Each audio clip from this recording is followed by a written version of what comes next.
Chapter 1.2, exercises 21 through 30, page 102. And again, we're working on attributes of function. Exercise 21 through 24, graph the function, tell whether or not it has a point of discontinuity x equals 0. If there is a discontinuity, tell whether it is removable or non-removable. So basically knowing the definition, we say g of x equals 3 over x. Well, tell whether the function continues at x equals 0. Well, we know we cannot divide by 0, so we know that x cannot equal 0. So we say, therefore, function not continuous at x equals 0. See, they ask for any, if there is a discontinuity, tell whether it is removable or non-removable. Well, I know this is non-removable. Let's go ahead and demonstrate why that is. If you can actually see in the graph, we're going to put 3 over x here, control. 3 over x.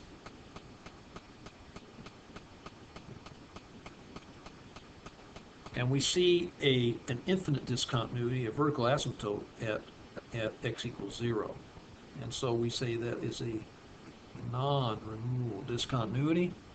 So we go here and we say non-removable. If there is a discontinuity function not continue, so we'll say discontinuity at x equals 0. So x cannot equal 0. That's discontinuity equals 0. And we say non-removable discontinuity. I'll put this for discontinuity. So there we go. Let's go on to problem number 23. Our next odd-number problem, we have fx equals the absolute value of x over x. So let's graph this function. I'm going to press Control I. We'll get a add graph. And for this one here, some of my students beginning year don't remember this absolute value. So let me show you how to find that. You press this key just right next to the 9, the T9 spire, and then this second row on the left column, this thing right here is the absolute value bracket. So we put in x, absolute value of x over x, and we graph, and we have a function not defined, do we, at x equals. So there is a discontinuity. Function is not, and this is also non-removable. So let's go ahead and look at that, see how they want it worded. Yes.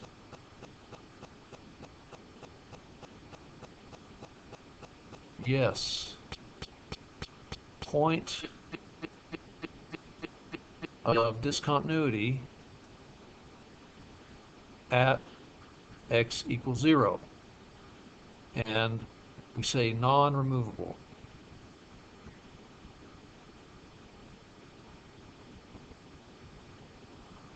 Now, notice,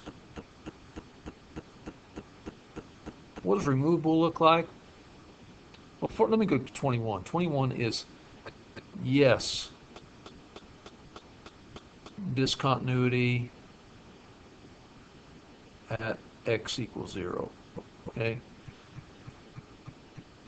This one here, at x equals 0, there is a point of discontinuity, but it'll be a non-removable. It'll be a removable discontinuity because it's not going to be seen on the graph, like the sharp break we saw here, or the other one we saw, the vertical asymptote. Okay, let's go on to problem number 25. Exercise 25 through 28, state whether each labeled point identifies a local minimum, a local maximum, or neither. Identify intervals on which the function is increasing and decreasing. So they're looking for a couple things here. We'll look at each point. This one right here, -1, 4. This is problem 25. -1, 4. Is this point a local maximum or local minimum or neither? We see the function is increasing, all the values increasing all the way up to x equals -1, and then after -1, the function starts decreasing. So we say, for this one, this point here, we'll say local maximum. And here at 2, 2, we have all the way up, as we approach x equals 2, the function decreases, and after x equals 2, the function is increasing. So we call this one here a local minimum. And up here at 5, 5, the value of the function increases all the way up to x equals 5, and after x equals 5, the value of the function goes down. So we call this a local max, which I abbreviate as max. Now, as far as intervals, increasing, decreasing, we'll say increasing intervals. And it says neither too, right? But increasing intervals, we say it looks like from -infinity up to x equals -1. So we'll say -infinity. Now, for that, we assume that the function starts far to the left here, and then all the way up to x equals -1. One thing that's really crucial, where you look at intervals, you're looking at what the x values are where the function is increasing. Also, the function is increasing on between x equals 2 and x equals 5. See the function going up? So 2, 5. And then decreasing intervals.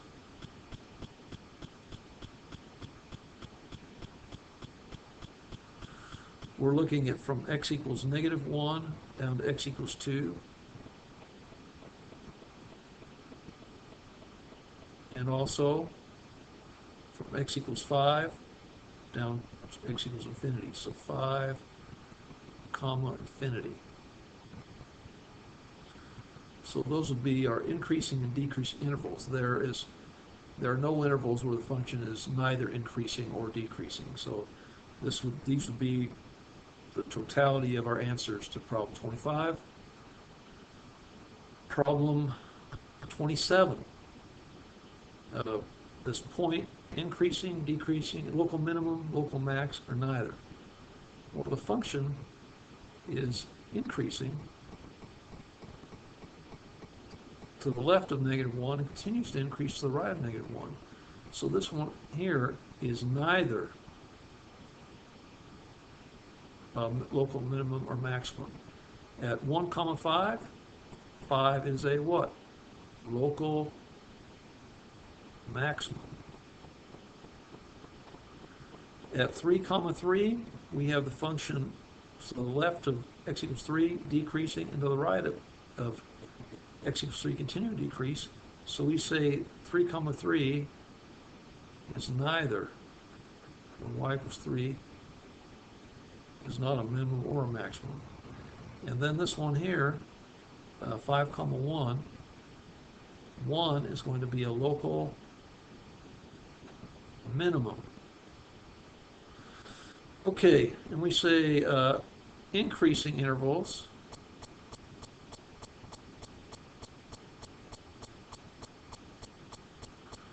Now, there are different ways to do this. You could put the functions increasing from greater than -infinity all the way up to x equals 1, but the function looks like it may be kind of stalled where it's neither increasing or decreasing right at that point, while still, according to certain definitions, increasing. The function increases all the way up to that. So you can either break it up, like I'm going to do here, or just write it all as 1.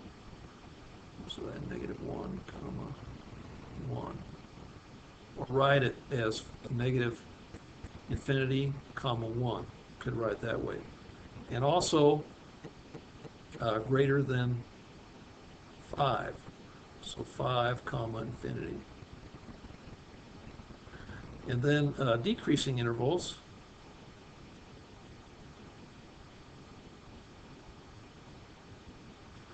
We would say 1, from x equals 1 to x equals 3, right? 1 comma 3 union, and then 3 to 5.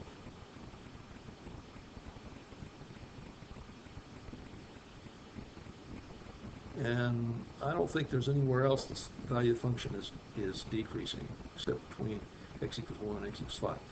So that will be problem 27 worked out. Okay, we go on to problem 29. Graph the function and identify intervals on which the function is increasing, decreasing, or constant. And here we have f of x equals the absolute value of quantity x plus 2 minus 1. So we go to our calculator, and put control I, graph. We'll put the absolute value here. We'll put in x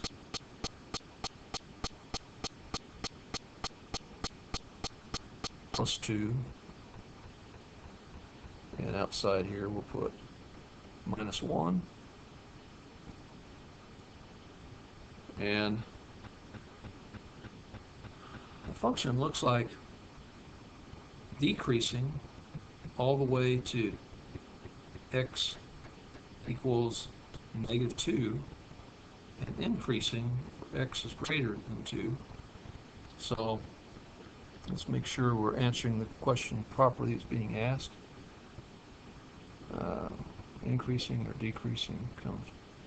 So yeah, we're looking at decreasing all the way to x equals negative 2 and increasing from x equals greater than 2. So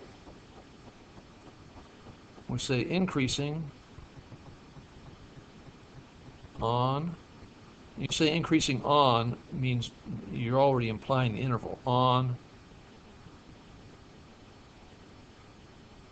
Make sure we get this right. Negative 2, infinity.